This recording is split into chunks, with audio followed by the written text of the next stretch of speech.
د دې بې ګناه ماشوم وینه تویه شوې ده، د بل چا وینه نه ده تویه شوې، او دغه بې ګناه خلک زمونږه د سمسۍ عوام او تورسرې د هغو بېعزتي شوې ده. نو مونږ بیا یو ځل د رشکۍ د دې چوک نه د پاکستان جرنیلانو حکمرانانو ته م وایو، د افغانستان حکمرانانو ته م وایو چې د خدای په خاطر باندې کښېنئ، دا مسله د جرګو د لارې نه د سفارتکارۍ د لارې نه حل کوي، او نوره په دې جنگ کې زمونږ افغانستان کې او په پاکستان کې د دې بې ګناه عوامو وینه مه تویوئ.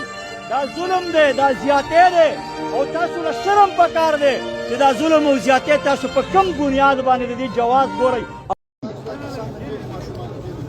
دا پالتو کسان کېنئ د غم او د افسوس په دې موقع باندې د رشکۍ په دې چوک کې د دې خواوشا خلک راجمع یو. د سمسۍ زمونږه لایق جان صاحب خبره وکړله، او هغه چې څه د سترګو لیدلی حال نو هغې بیان کو چې نن سهار کم ظلم شوی دی، کم زیاتی شوی دی، کم بربریت شوی دی، نو هغه خبره وکړه او موږ د هغه په دې خبره 100% اعتماد کوو، ځکه چې هغه چاویل ماویل خبره نه ده کړې، دی هلته موجود و، او د ده په شان د هغه کلي کشران او مشران هم هلته موجود و. نو دا کومه خبره چې لایق جان صاحب وکړله چې د سحر د مونځ په ټیم کې زمونږه د ریاست پاکستان پوجیان رال که نه پوجیان راغلي، او د سمسۍ د عمر شاه په جامع مسجد باندې ورننوتل، خو پوجیانو که نه، یعنې پوجیان راغلي د ریاست خلک دی، او هغوی جومات کې هم د جومات بې حرمتي کړې ده، ډزې کړي دي، جومات یې ویشتلی دی، د جومات کړکۍ، د جومات شیشې، د جومات، او د هغې نه علاوه د دغې عمر شاه کورونو باندې ورننوتي دي، او زمونږ د دې قوم د دې ولسو د خویندو میندو د کشرانو مشرانو بېعزتي کړې ده، په کورونو کې دننه یې وهل او ټکول کړي دي بغیر څه وجې نه، او د هغې نه علاوه چې څنګه لایق جان صاحب وویلو چې د 8 کالو یو ښایسته ګلالۍ ماشوم یې د خپلې نیا په غېږ کې وشتلی دی او شهید کړی دی. نو په دې خو زما خیال دی چې دا د ظلم، دا د بربریت هغه اخرنۍ درجه ده، او اخوا پسې نور نشته دی. خو مونږ دا حیران یو چې زمونږ دا ریاست او حکومت دا دومره ظلمونه اخر ولې کوي؟ دوی له شرم پکار دی، او مونږ دا ټول ولس او قوم د دې نننۍ واقعې په سختو الفاظو کې مذمت کوو. دا جرنیلان او دا حکمرانان دا د ډالرو په جنگ کې ړانده او کاڼه دي، او زمونږ عزت هم خرڅوي، زمونږ وینې هم خرڅې کړی، او دا د ډالرو کاروبار دوی جاري ساتلی دی. مونږ په دغې جرنیلانو باندې او د دوی په دې ډالري کاروبار باندې دا ټول قوم او ولس لعنت وایو، لعنت مې وایو که نه؟ ورونو خبره پاکه ده، خبره واضح ده،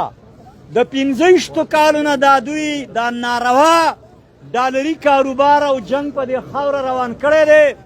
او زمونږ د بې ګناه ماشومانو زنانو قتل عام یې وکړو، دا جاري دی، روان دی. بیا چې کومه دا موجوده کیسه راپېښه شوې ده په دې باجوړ کې د تېرو 1 کال نه، نو دا ټول ولس په دې خبره باندې ګواه دی چې مونږه دا ولس دا باجوړ د دې جنگ خلاف دا ټول قوم یو آواز دی، یو بیانیه ده، یو موقف دی چې دا ډالري جنگ مونږ په دې خطه کې نور په هیڅ حیثیت باندې نه منو. مونږ جنگ ته تیار نه یو، مونږ د قوم د بې ګناه خلکو زورولو ته، وینو تویولو او قتل عام ته په هیڅ صورت باندې تیار نه یو. مونږ دې ټول ولس په 13 جنورۍ باندې، په 13 جولای باندې د سټیډیم د مخې ته یو عظیم الشان امن پاسون کړی د ټول باجوړ په نمایندګۍ باندې او بیا دوی دا قوم وی به دوی بیا دا خبره کوله د موجوده آی جی اف سی جرنیل صاحب دی ولس ته خبره کوله د باجوړ امن جرګې ته خبره کوله چې تاسو ماته 48 غنټې راکئ تاسو ماته 72 غنټې راکئ نو زه به د ټول باجوړ صفایي کوم او په باجوړ کې به بیا بدامني نه وي د دې ولس موقف دا و چې دا 15 کاله تا کومې ډرامې خونې وکړلې تا کوم قتل عام وکړو نو بیا دا د نوي سر نه د یو نوې خوني ډرامې آغاز دی او دا د سره نه منو به هر حال بیا د باجوړ امن جرګې د دې ولس په نمایندګۍ باندې جرګې وکړې مذاکرات یې وکړو خبرې وکړې او بیا په هغه وخت کې مسله زمونږ په لوی مامون کې وه باجوړ امن جرګې ورسره دا خبره نه منله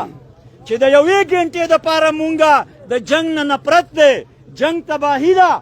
خو بهرحال دوی بیا دا ویل قوم ته چې مال 48 غنټې راکوي او مال 70 غنټې راکوي او بیا دې ټولو ولس ته پته ده چې په 14 اګست باندې یو باقاعده تحریري معاهده وشوله او مونږ د ډېر دغه نه وروسته د باجوړ د ولس او امن جرګې د هغې مامون قوم په مشوره باندې هغه د مامون د لوی مامون خلک د خپلو کورونو نه راوویستل د 48 غنټو په ځای باندې د 72 غنټو په ځای باندې د 100 غنټو په ځای باندې په لوی واړه مامون کې تقریبا 2 میاشتې زمونږ خلک بې کوره وو دغسې په دې علاقه کې زمونږ د جنت شاه خلک او د برې باندې خلک او د هغې شریف خانې پورې دا خلک هم 2 میاشتې بې کوره وو او د هغې 2 میاشتو نه را په دې خوا 11 میاشتې وشولې نو موږ د جرنیل صاحب نه تپوس کوو چې تا 48 غنټې یادې کړې وې تا 72 غنټې یادې کړې وې ته مونږ ته چې زه به د باجوړ صفایي کوم باجوړ کې به امن راولم نو 11 میاشتې تېرې شولې خو تا خو امن را نه وستو همغسې بدامني ده همغسې تباهي ده همغسې برباهي ده د دې نه دا خبره ولګېدله چې دا صرف د ډالرو جنګ دی دا د ډالرو کاروبار دی چې زمونږ د دې قوم د بچو د تورسرو او د سپینګیرو په وینو تباهۍ او بربادۍ باندې کیږي مونږ بیا هم د جرنیلانو ته وایو او د افغانستان حکمرانانو ته مو وایو دوی په خپل منځ کې جنګ شروع کړی دی او په منځ کې په دې جنګ کې دا بېګناه عوامو قتل عام کیږي بل بېګا په لغړۍ کې او د هغې نه مخکې هم په هغې لغړۍ کې یو میاشت مخکې د افغانستان نه ګولۍ رالې په یو کور کې هغه کور کې لګېدلې وه په هغه کلي کې د ملک شاهین په کلي کې په هغه موقع 2 بېګناه ماشومان او زمونږ سپینګیري هغه او شهیدان شوي 12 زخمیان شوي بل بېګا بله ګولۍ راله په هغې کې 2 ماشومان او یو زنانه بله شهیده شوله 15 کسان نور زخمیان شو دا د افغانستان نه راغلې وه دی د دې ځینه ګولۍ ولي هلته عوام ولي د دې سر نه اخوا زموږ مامون او سلارزي دي هغه ګولۍ راولي دلته ولي او په دې جنګ کې هم د هر طرف نه چې ګولۍ راځي نو زمونږ د ماشوم او د تورسري او د سپینګیري او د ځوان وینه پکې تویږي او دا نن هم چې ما څومره معلومات وکړو نو په دې نننۍ جګړه کې هم د دې بېګناه ماشوم وینه تویه شوې ده د بل چا وینه نه ده تویه شوې او دغه بېګناه خلک زمونږ د سمسۍ عوام او تورسري د هغو بېعزتي شوې ده نو مونږ بیا یو ځل د رشکۍ د دې چوک نه د پاکستان جرنیلانو حکمرانانو ته مو وایو د افغانستان حکمرانانو ته مو وایو چې د خدای په خاطر باندې کینئ دا مسله د جرګو د لارې نه د سفارتکارۍ د لارې نه حل کوي او نوره په دې جنګ کې زمونږ افغانستان کې او په پاکستان کې د دې بېګناه عوامو وینه مه تویوئ دا ظلم دی دا زیاتی دی او تاسو له شرم پکار دی چې دا ظلم او زیاتی تاسو په کم بنیاد باندې د دې جواز ګورئ او دا هم جاري ساتلی دی ورونو منګه تاسو بالکل دا ظلم دی دا زیاتی دی او دا یوازې د سمسۍ مسله نه ده دا د ټول باجوړ بلکې د ټول خطې مسله ده دا چې کوم ظلم شوی سمسۍ سره نه دی شوی دا د چترال نواله د وزیرستانه پورې دا ظلم روان دی او دا ظلم جاری او مسلسل دی او د دې ظلم خلاف اوس دا ټول قوم یو بیانیه ده او یو موقف دی اوس اختلاف نشته کو نارینه دی کو زنانه ده کو ښځه ده کو نر دی د چترال نه د وزیرستانه پورې دغه یو موقف دی چې دا اوس ډالري جنگ دی او زمونږ په وینو باندې روان دی او دې جنگ منلو ته تیار نه یو.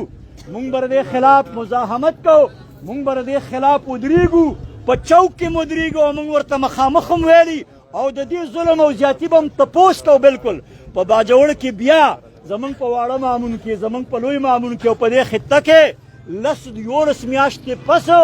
د یو نوي تباهۍ او بربادۍ شروعات او آغاز دي. نو دا تاسو دې چوک ته راغلي یې، دا هم ټیک کار کړی دی. موږ د باجه ولس ته هم دغه پیغام دی چې د دوی د دې زیاتي او د ظلم خلاف به په هر ځای کې موږ ودرېږو، چغه به کوو، احتجاج به کوو، د دوی ظلم ته به ظلم وایو.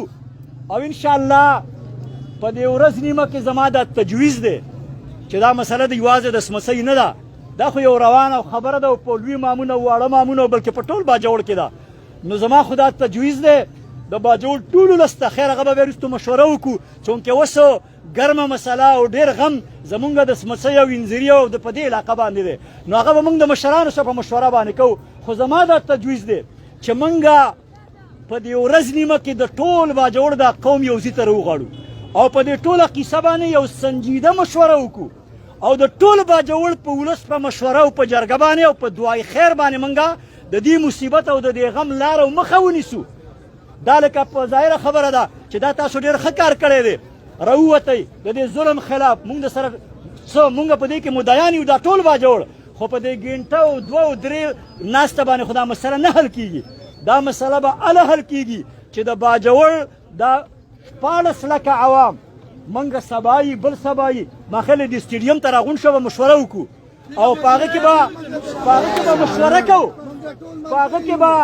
هغه کې به یو قاطع د باجوړ دا ټول مشوره کوو چې هلکه 10 میاشتې پسې را باندې نوی شی شروع کړو. نو د دې نوي شي دپاره د دې ظلم د دې ډالري جنګ خلاف څه چل وکړو؟ باجوړ وتفریدو کډې وکړو که نه راولوی او واړه او ښځې او نر راوځو او مزاحمت وکړو. نو زما خیال دی هغې نه بغیر بله لار نشته، خو هغه چې کوو نو په مشوره به یې کوو، سبایي بل سبایي چې هغه د ټول باجوړ د کشرانو د مشرانو د علماو د ټول باجوړ یو اتفاقي مسله نوره خبره قاطع ده او هغه دا ده چې دا جرنیلان او حکمرانان دې واوري چې دا ظلم، دا زیاتي، دا بربریت او دا ډالري جنګ نور په هیڅ شکل او صورت کې منلو او برداشت کولو ته تیار نه یو. زه یو ځل بیا د باجوړ د ولس د طرف نه، د دې ټولې خطې د ولس د طرف نه دا کم نن چې دی